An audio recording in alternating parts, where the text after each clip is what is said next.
Welcome back in one of the Better Shop Plays YouTube channel. Today is Sunday, December 1st, and I'm back breaking down only one play for the Sunday games. Not a whole lot of games to look at, not a lot of good teams playing as well, but we're going to try. Buffalo going up against Penn State, only play that jumped out to me. We're going to have one player prop as well in that game. Before we do that, let's take a look at the play for Saturday.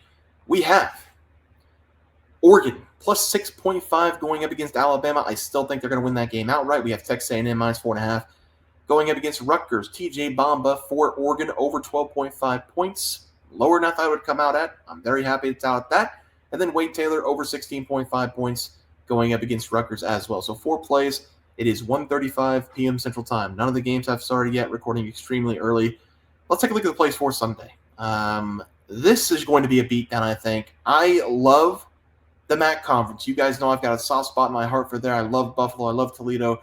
Love all those teams. I do think Buffalo's in trouble in this game. Buffalo altogether this season looks like they're not a very good defensive team. Looks like they can't score a ton of points. This is going to be the first time that we're going to be looking at Penn State also this year. And this game I don't think is going to be on TV as well. It might be hard to watch. But if you take a look at the numbers for Penn State, they're one of the best scoring teams in the nation so far. They're putting up 91.9 points per game. They have 5 players scoring double-digit points, and they have 8 players scoring 5+ points per game. I know 5 points is not a lot. It doesn't sound like a lot, but this is a very extremely deep team. I mean, 5+ points is nothing like, it's 5 points. You don't typically see that on these college basketball rosters. So I do think Penn State's been playing well. They haven't been playing very tough opponents, which probably could mess up with the numbers a little bit. But the only game that they've had a little bit of trouble is going up against Clemson. They lost to Clemson outright. They did handle Virginia Tech in the tournament pretty easily. They won that game by 22 points, put up 86 in the process. It looks like Penn State's going to be led once again by Ace Baldwin Jr. He's the transfer from VCU back in 2022. The Nittany Lions are bringing back multiple players from last season, including Baldwin. They got a transfer from the MAC Conference from NIU. I'm not even going to try with the name. You guys know how I am with names. It has 1,000 vowels in it. He's from Switzerland. His middle name is Cannon, and I can't even pronounce where he's from. I know it's Switzerland. I can't pronounce where he's from, though. He came over from NIU, 12.4 points per game. He's 7-footer, so Penn State's going to have the height advantage in this game. And looking at Buffalo, they've got one good scorer, Ryan Sable. He's a freshman last year for Buffalo, scored 8.1 points. He stayed with Buffalo, scoring 18 points per game now. There's really not a lot to love with Buffalo. They're going to be severely undersized in this game. They're only getting 35 rebounds per game anyway. They're scoring 77 points, giving up 80+. I'm going to take Penn State here as the play against the spread. Also, take a look at the team total over. Buffalo's given up 78+ points in every game so far this season, but one, and they gave up 73. They're coming off a game against North Carolina A&T where they gave up 81. I'm going to take Penn State here against the spread, and then if they have a team total, give me the over team total as the play as well. Let's go to the best player prop of the day. Same game, one play. It's going to be Ace Baldwin Jr. He is a starter, so that's important.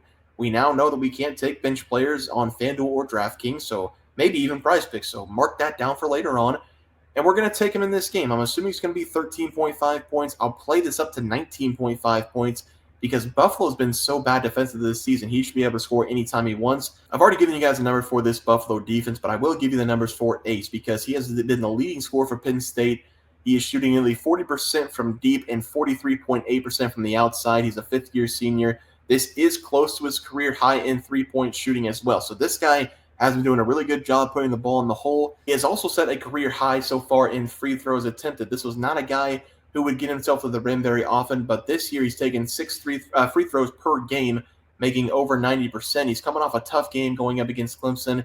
He only shot 14 times, still made 43% of his shots, 33% from deep.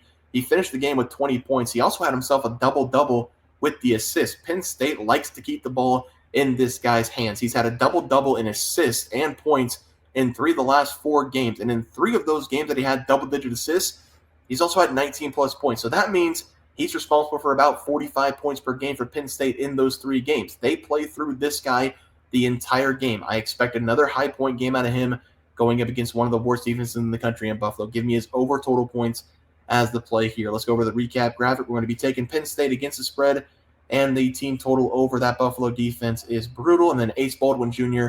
over his total points as the only player prop of the day. Guys, it's going to do it for the NCAA basketball picks and props for Sunday, December 1st slate of games. If you guys enjoyed the content, please share it off, like this video, and subscribe to the channel below. See you guys next video, and thanks for watching.